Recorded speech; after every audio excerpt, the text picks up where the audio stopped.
Second round of the Masters underway, and you can see Brooks Koepka right now with the lead. He is 12 under in round two so far, 5 under this round, just finished, which is incredible. Doing a great job out there in second place right now, Jason Day at 9 under. Viktor Hovland just teeing off a few minutes ago, and Jon Rahm both tied at third at 7 under so far.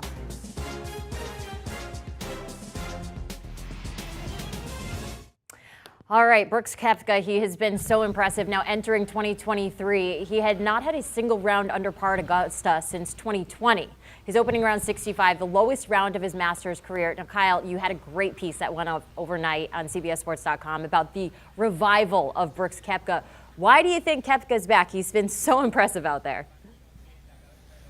Yeah, he's really in the golf ball well. I was just walked over from following him, and his swing looks great. I don't know if you agree with this, Michael, but the sound that he makes when he hits the ball is among the top 1% of even the top professionals in the world. You're talking about the contact between the ball and the club, not what's coming out of him, because when he plays with a little bit of an attitude, which he clearly has, he does make a noise. There's no question about it. Yeah, but the way he hits the ball it's really extraordinary. And Jenny, I think that Brooks does this thing where he can kind of talk himself when he plays poorly. You think back to a year ago, he shoots 75, misses the cut here. And he can talk himself into that not really being his fault. He was injured or something went wrong or whatever, but he never really puts kind of the blame on himself. And that sounds like a negative thing, and maybe it is, but it's also an act of sort of evolution to kind of keep yourself as to keep yourself going. You kind of have to tell yourself that story. And I think Brooks has kind of talked himself into that.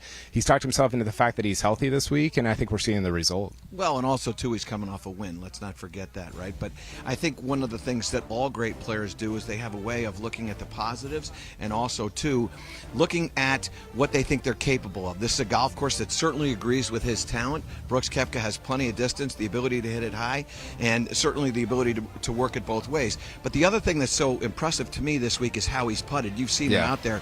His speed has been fantastic. We've seen a couple other players, notably Rory McIlroy. We've seen Scottie Scheffler. We've seen others. Jon Rahm. They've struggled with the putter. In fact, Rahm and Scheffler have 4-putted already, each one of them, and Brooks has really putted nicely. Of course, we have our Michael Breed and our Kyle Porter just holding everything down at the Masters right now. I want to ask about Viktor Hovland. He ended his first round with a 65, his lowest round ever in a major. Now, Michael, now in the second round, how does he continue that success? Well, I think, you keep your mind focused on what you're trying to do. Right now, at 7 under par, when he was done, he was leading by a lot. Then he was, at the end of the day, he was tied, and now he's trailing by 5 at least. So I think one of the things that you have to do is you have to keep your mind on, hey, you know what? Everybody's making birdies. I got to go low. The other thing that Kyle, that was so impressive to me was that's the first time he's played with Tiger Woods. Yeah. And clearly, when you play with Tiger Woods, you are not the topic of conversation, and yet he was the one that was the topic of conversation, not just during the round, but also too, at the end of the round. And I think the big thing that has improved in his game is the work that he's done with Joseph Mayo on short game. We saw him make a great up and down at 10, and we saw him make a great up and down at 14.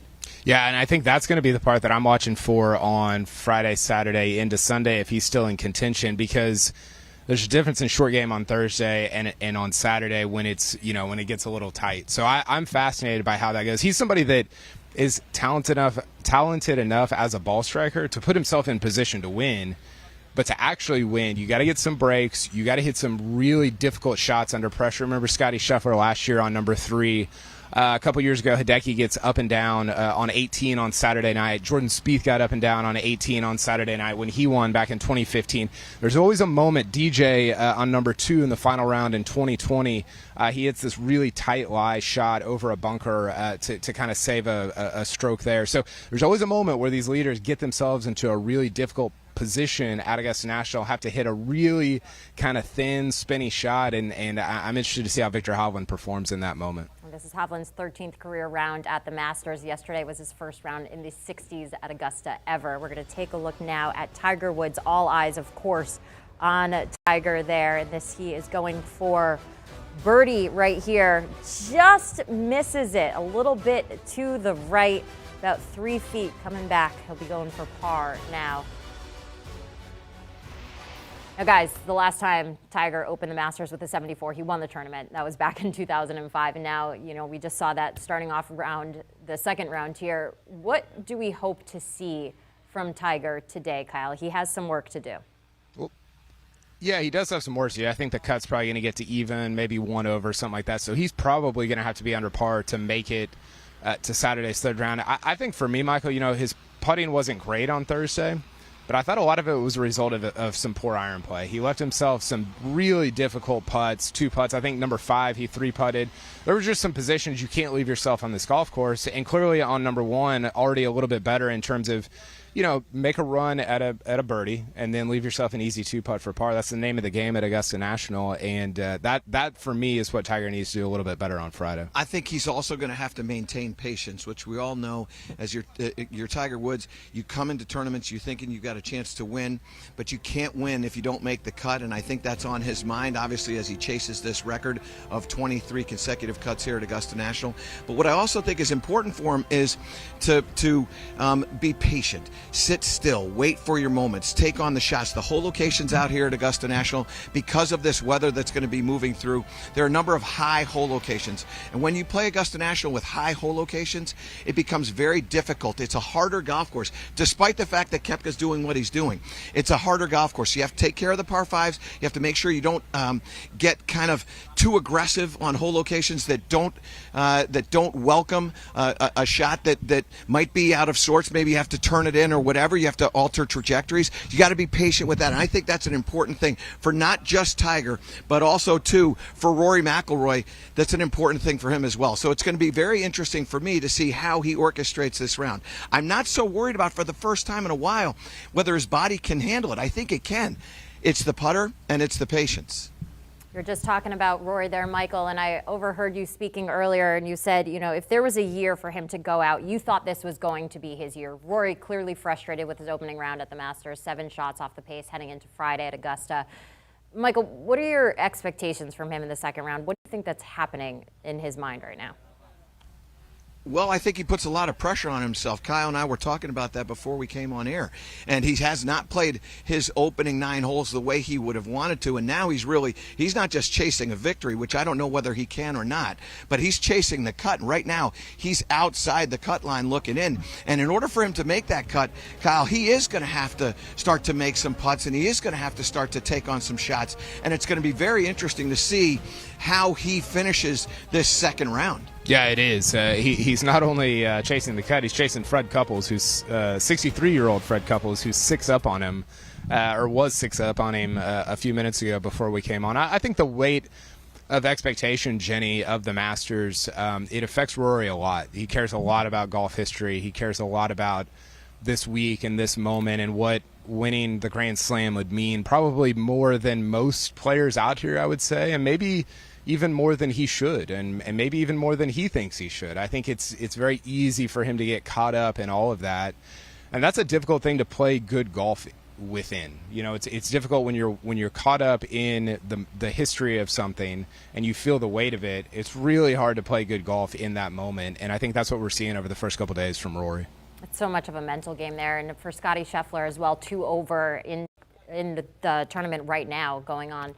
As we're speaking, he was a stroke better, though, at this point when he was last year at this point, when he opened with a 369 prior to his win at Augusta. So, Michael, do you think that we could be looking at him to come out and show some dominance today? It's not starting so well.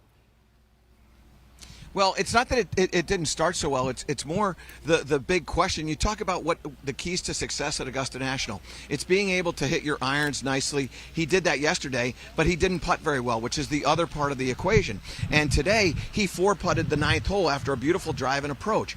And when you start to think about, what this week has looked like for Scottie Scheffler, we saw him with his coach Randy Smith on Tuesday, really working hard on the practice putting green, and he was struggling with what was going on with the putt. putter. He didn't have a great putting round yesterday. I know he shot 68, but he left a lot of strokes out there. I looked at some misses yesterday, probably 4 reasonable putts that he could have and should have made, including 18 where he had about a 10 or 11 foot birdie opportunity, and he missed that putt. So while it was a 68 and it was a nice round of golf, it really should have been, it's one of those things golfers do. We go, well, it was 68, but I should have shot 64. And I think that's really where Scottie is in his mind. And he was swinging nicely on the practice tee today when it got to the putting green. And again, it looked like he had some confidence, but then he goes out there, Kyle, and he 4-putts the 9th hole. Yeah, he has been. I mean, to say he was frustrated on Tuesday is a pretty kind way of saying it. He was pretty worked up about what was going on the practice green. He was second to last in the field in strokes gained putting on Thursday in the first round, which is obviously not good. He played the round well because he hit the ball better than anybody in the field not named John Rahm. So that's a good thing. But you're not going to be able to run down Brooks Koepka unless you're not going to finish second to last in the field in putting and run down Brooks Koepka. So I actually think, at the end of his second round, he's got to be a little careful not to let Koepka get too far away from him to where you're chasing in weird weather on Saturday, Sunday. That could be a real problem with somebody like Koepka. Fellas, enjoy every moment of it. We're going to be checking in with you a bunch when it comes to the next few days. We appreciate all of your insight. And for more, you got to tune into the First Cut podcast, taking you inside the ropes of the golf world. In their latest pod, we have Rick Gehman. He's joined by our Kyle Porter, who we just chatted with there, Mark Immelman, to break down the round 1 of the Masters. Check out the First Cut. You can scan that QR code to make it nice and easy. Do you want a sports network that delivers everything that matters about the game? The highlights, the picks, the instant analysis, no yelling, no fake debates, no politics.